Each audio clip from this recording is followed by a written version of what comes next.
বট গাছ, প্রায় 22 বছর হবে বট গাছটার বয়স।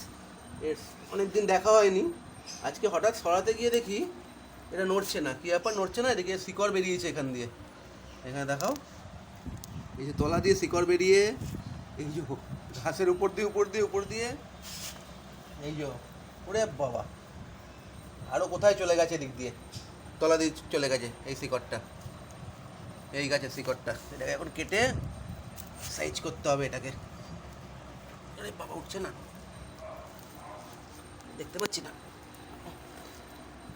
ওই দিকেও চলে গেছে শিকড়, চারদিকে শিকড় ছড়িয়ে গেছে তলা দিয়ে। তখন আমি শিকড়টাগুলোকে কাটবো। দেখতে পাচ্ছি, বাবা রে বাবা,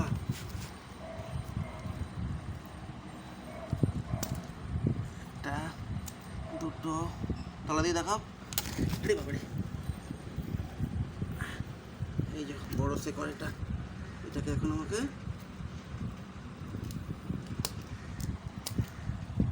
এই কাটলাম।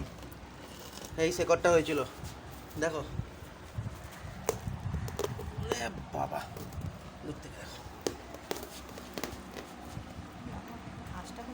বাবা, এটা ঘাস নষ্ট করে দিচ্ছে আমাদের। এটা কোথায় গেল? ভিতরে ঢুকে গেছে নাকি? বাবা, উঠছে না টানলেও। নিচে দিয়ে দাও, এই যে তলা দিয়ে গেছে। ঘাসটাকে উল্টে দাও। উল্টাবো কি করে? ঠিক আছে, এখানে কেটে দিচ্ছি, শুকিয়ে যাবে। তলায় ঢুকে গেছে। বাবা রে বাবা, হ্যাঁ, এত বড় শিকড় এই গাছটা। বনসাই ছিল, 22 বছরের পুরনো প্রায়। ঠিক আছে, বট গাছের শিকড়।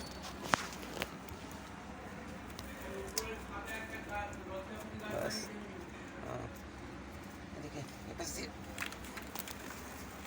ওইদিকে টবে একটা লজ্জাপতি গাছ আছে, বড় হয়ে গেছে, ওইগুলো জল বলে যাচ্ছে। এদিকে চলে এসছে, এদিকে এসে গেছে। বাবারে,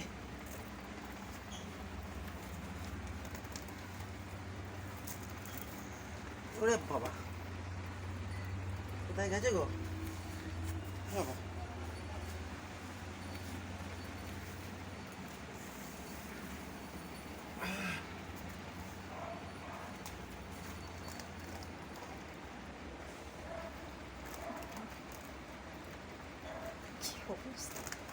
তাই কোথায় জাল ছড়িয়েছে? উফ, না, এখান থেকে বেরিয়েছে। উফ।